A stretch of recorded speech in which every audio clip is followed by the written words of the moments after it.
Hey everybody, I'm Steve Owens, Tournament Director with the Georgia Bass Nation Kayak Series. This is your angler briefing for event number 4 of 2026. It's our Allatoona tournament. Last year we ended up with, I believe, 60 in this tournament, 58, 59-ish. As of this meeting right here, we're close to 36 or so. We appreciate all of you coming out. We've had a pretty good season so far. Attendance is still rocking along about 30 to anywhere from 50 to 30 a tournament, which is what you can kind of expect right now. With everything that's going on, we know how hard it is to get out and do these things on the weekend. Ball season's getting ready to kick into full swing. If you're like me and you just got a new baby diesel's freaking $4 and something a gallon. So we're gonna start carpooling. We start pitching hammocks and stuff like that, and sleeping in the same hotel rooms and the floors and the cots with the roaches and the bugs like we used to back in the day. But uh, we appreciate everything you guys do. You support our sponsors really well. As the season goes, sponsors continue to come in. Hopefully, we've got a big announcement of a company coming in that's going to help make it where we're going to be able to back up and purchase trophies for the entire season for everyone. We have a sponsor that takes care of the checks, so we'll continue to get those out every tournament. But trophies have been on hold just a little bit until we were able to get some funds to make that happen. So pretty sure that's going to go down this weekend, and we'll make an announcement on stage at the Etowah Outdoor Expo at the Mill at Reformation Brewery in Canton, Georgia. I know it's a little aggravating to get there. That's why we're waiting so long after line's out to have the awards at 5 o'clock.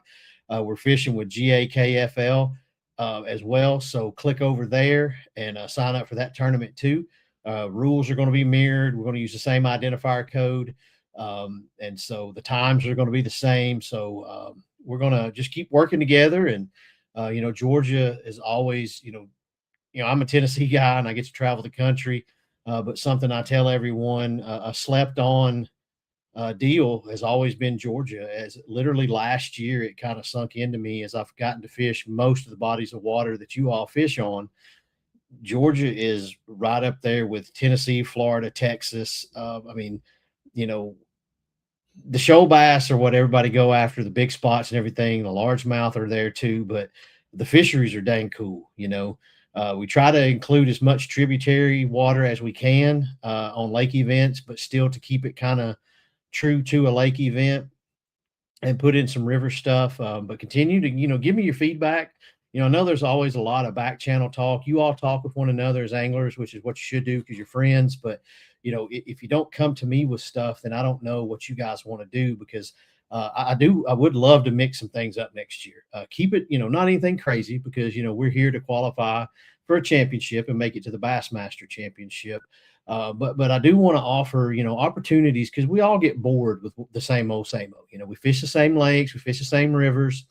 I can't get too crazy like do, motor only lakes that are spread out all over the state, stuff like that. That stuff gets kind of hard because you don't want it to be a honey hole event because then you restrict people that might not live in an area that has those kinds of things. But we can be creative with whatever we want. This is our series. We can structure it the way we want as long as we stay within a few guidelines and rules. But yeah, man, shoot me a message, an email. Not every idea is a good one, just like none of mine are good. I get lucky and find a good one every now and again. But if we put it all together collectively, we get to put out a product that everybody wants. So before I get into the angler briefing, want to get to what we're going after. So other than your state championship spots, we've got the Carl Black of Kennesaw Angler of the Year, which brings home $1,000 to somebody who's fished enough to get enough good points to earn it. And so right now, after 3 events, we've got Chris Willis with 736. I got my little Google sheets here that Sassy Dan put up for me. And so we only have 8 anglers that have 3 events in so far. But Chris is one of those anglers, and he's got a 250, 248 to 238. So, I can't remember what the score was last year for Joseph Gayton to win, but man, I wish I had that. So either way, a 250 and a 248, it's going to be hard to cull. Impossible for a 250, but a 248 is going to be hard to cull. 238 is very doable. But right behind him, Eric Hawks has a 247, a 243, and a 237. Garen Butler's got 245, 244, and a 232. Richard Carbon's got a 247, 243, 229. Cody Kohler's got a 249, a 240, and a 228. Christian Conrad, a 246, 236, 227. John Patterson, a 241, 235, 220. And then Nick Jones has a 238, 232, and 223. Jeremy Meadows has got a 250 and a 239, but he's only got 2 events. And then you get down to like Deshaun, Adam Chansey, Tom, Bobby Strandridge, Tony Perry, Schwinneman. They're all up in the 235, 238 plus points. And so, it's easily still anybody's game because, like I said, when you get up here to Chris Willis and Eric Hawks and them and Cody Kohler, and Christian Conrad and them, they all have top 5 finishes. A couple of them have 2 top 5 finishes. But when you get there, like say Chris Willis's lowest score is a 238. Looking here, Bobby Strangers has got a 249, which is second place, and then a 229. So he could easily tack on 2 top 5 finishes, and Chris not place maybe, let's just say, out of the top 5, and then Bobby's going to be able to jump him in points like that. Tony Perry with 239, 236. And then in Jesse with 238, 231, you're right there. So don't give up on your season. It gets long in the tooth. I understand that. I know this season we're kind of jam packed a little bit to make certain that we get that championship in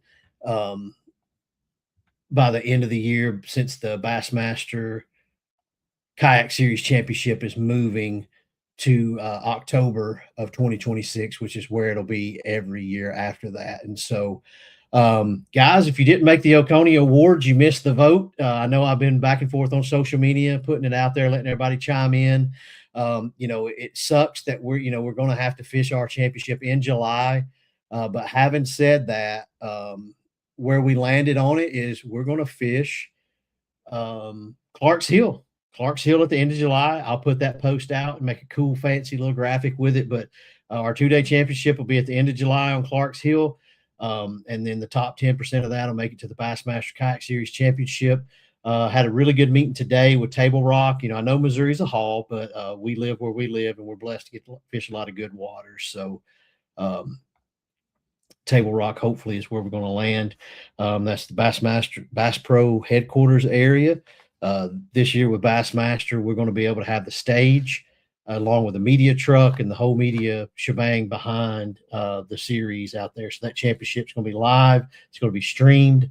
So catch up with us if you got any questions. If you want to make it into the Bassmaster Kayak Series, you're already registered with Bassmaster. So all you got to do is sign up and come down and fish Caddo Bistino. You can come up and fish Santee Cooper. We're going to fish with the Queen City guys.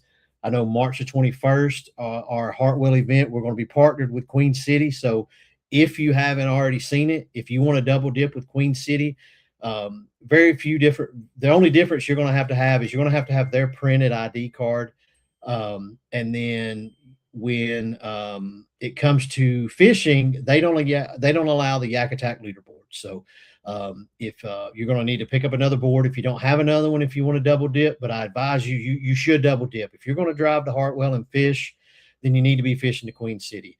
The way Vinny's built that program and that system is they put a lot of extra money into the payout. It's literally, you can't even describe it as a grassroots at all. It is the semi-pro series, just like, a Bass Nation or so. It's actually even better because he's worked, 10, 11, 12 years now at this, and he's put a lot of work into that club, and they get to pay the anglers extra money at every tournament. It's pretty great to see. So don't get caught slipping, double check and get that identifier printed off. Get your correct measuring board, borrow one if you got one. I hopefully should be there and fish. I'll bring 5 or 6 boards with me so that you don't miss out. I'll swing by Dugout Bait and Tackle and grab some. If you need to purchase one, I'll have them on the road. So bring you a little folding money, or we can hit you on the Venmo. But getting to this event this weekend, As I mentioned, this is the fourth event. So we're hosted by Canton, Georgia at the Etowah Expo. It's a little aggravating getting in and out with the trailers and stuff. So, but we do really, really, really hope that you can make awards. Come and hang out. A lot's changed in the kayak space over the years. Um, you know, but it used to be that we would just pony up and throw down, our entry fee and just go fish on a Saturday. Didn't matter if we were on fish, didn't matter if we were in contention for AOY or any points or anything like that. We want to fish, so we were going to go fish on a Saturday, and we want to fish competitively. So it didn't matter. You didn't have to check some boxes to go fish. Kayaking in general, and I'm speaking for myself, we've kind of gotten to a point where it's like we got to have certain things for us to get out and fish, and that's not what it's about. We've lost sight of the camaraderie in a lot of aspects across the country, but we can get that back. I mean, it's up to us to do it, and so all it means is just don't let an excuse get in the way of you coming out and making a memory with somebody. I'm on the phone now with a gentleman here practicing for the Bassmaster Championship. He caught a 12-pound fish today. She didn't make it. He had to fizz her, and he had some people in the area come over and help and try. They tried to keep her revived and everything, but she just didn't make it. So who knows? Come out and fish tomorrow. Come out and fish Hartwell. You may catch a 9-pound spotted bass. You can't do it sitting at home. So, but yeah, I mean, Georgia's had a lot of good clubs over the years that have went away. And because tournament director burnout is real. It's hard to travel, be competitive, and put on tournaments at the same time, keep up sponsor obligations. And so I've got some help to do that. So I'm really grateful for it. So, let's just get back to fishing. Just get back to fishing. None of the bull crap matters in the background or anything like that, man. Affiliations don't matter at all. I mean, just the fish only knows what's put in front of its face. And I want you to put a hook in it and get it on a board and make a memory. So getting into the details of this event, for March the 7th, 2026, our event headquarters are going to be the Etowah Wildlife Expo at the Mill on Etowah, 225 Reformation Parkway in Canton, Georgia. Carl Black Chevrolet is going to bring a couple of vehicles out. So if yourself or your loved one is looking for a vehicle, come out and talk to our salespeople that are going to be there. Your boundaries for the event on Allatoona means Ackworth is not in bounds. Ackworth is not in bounds. Made some adjustments through here, and a lot of this is just me being educated to the area and what you all want and need in a tournament event. So 575 is the launch boundary on the entire lake. I know that that road bridge crosses over a couple of times. On the Etowah River, the 575 bridge is your launch boundary area on the downriver side. You are allowed to navigate above it, but once you reach the train bridge, you have to turn around and come back. You can't fish past that. That's a hard no pass zone. Portaging, and I apologize in the past, portaging to myself and other tournament directors across the country that don't have a lot of rivers. Portaging to us means no dragging as well. So you can't drag over into something.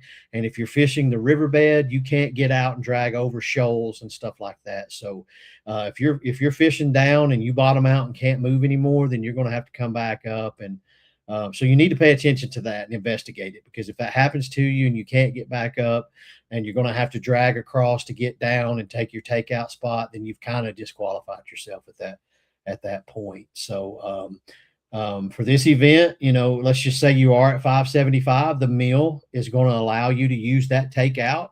They're also going to allow you to use that put in as well there. So I know there's a sign posted there, but they're going to let us use it. So you just get there and do what you need to do.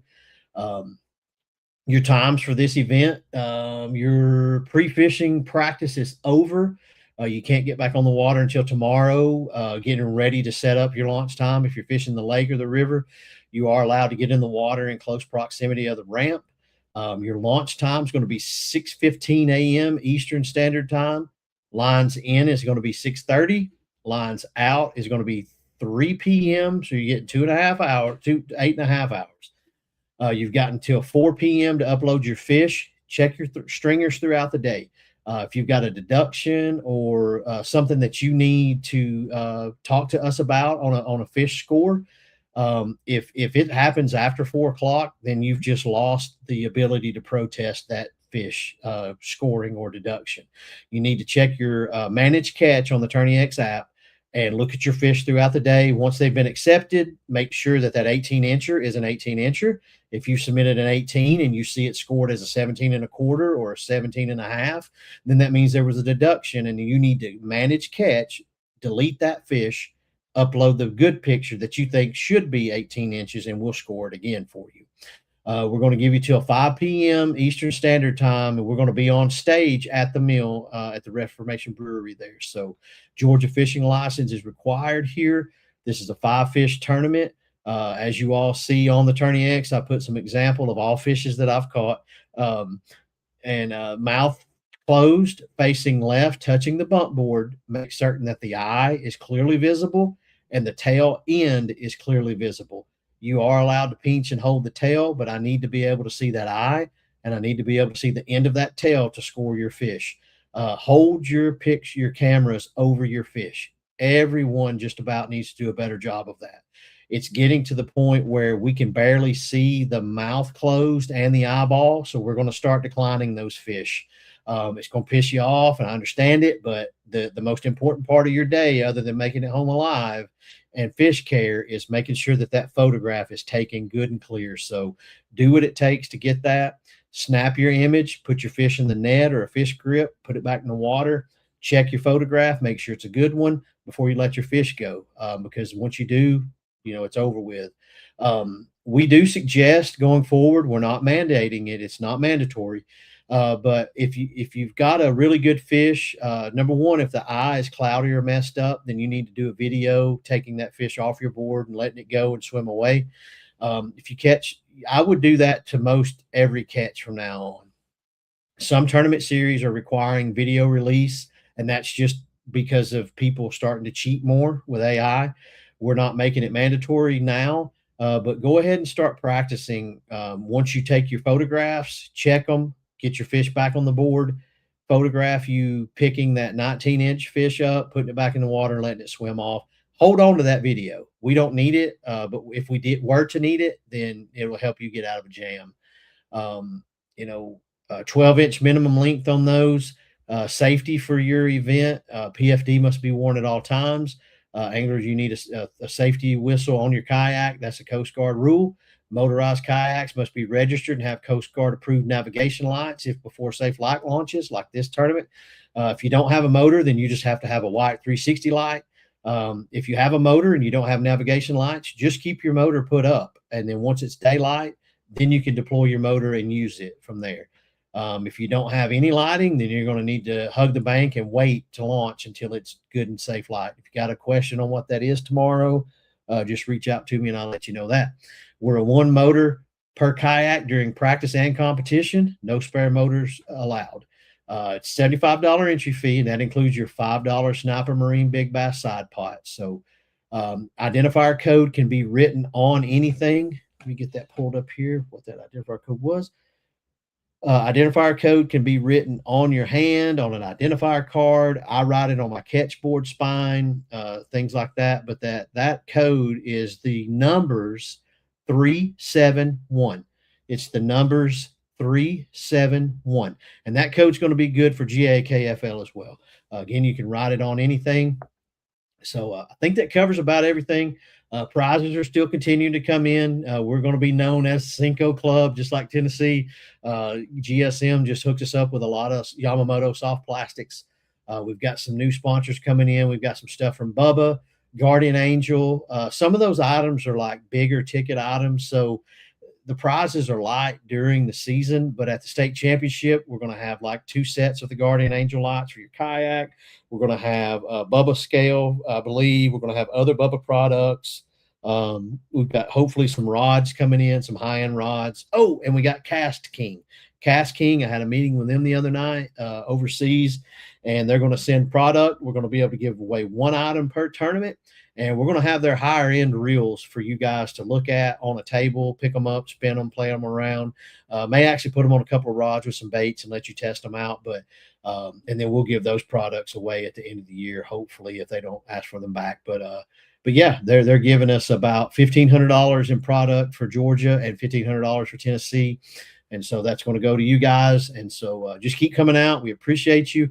We know it's aggravating when you had a long day and you got to get back home to make awards and stuff. But this one in particular, I can understand if you kind of skirt it. I don't want you to, but in any of the others that you can make it, we're just going to hang out. We got Fire Breather Brewery. They're going to have pop top cans for everybody for the rest of the season. So come out and hang out with us. We appreciate you guys. We're going to continue to just rock and roll, reinvent, do what we need to do to put on a show that you all want, man. So you're fishing to get your friends. So above all else, keep your integrity in check. If you've got any questions with gray area, your buddy's not the person to ask. That's me, because they could misquote something, misunderstand something. So let me be the one to explain what you need to know if you got any questions. So reach out if you got anything else. We appreciate all of you. Don't forget the GAKFL event. We appreciate Terrell and the guys, just stepping in and working on that, and just try to keep that thing going so that we've got more opportunities to fish in the state of Georgia. So catch up with y'all in a little bit. Take care of yourselves, and we'll see y'all tomorrow at the mill.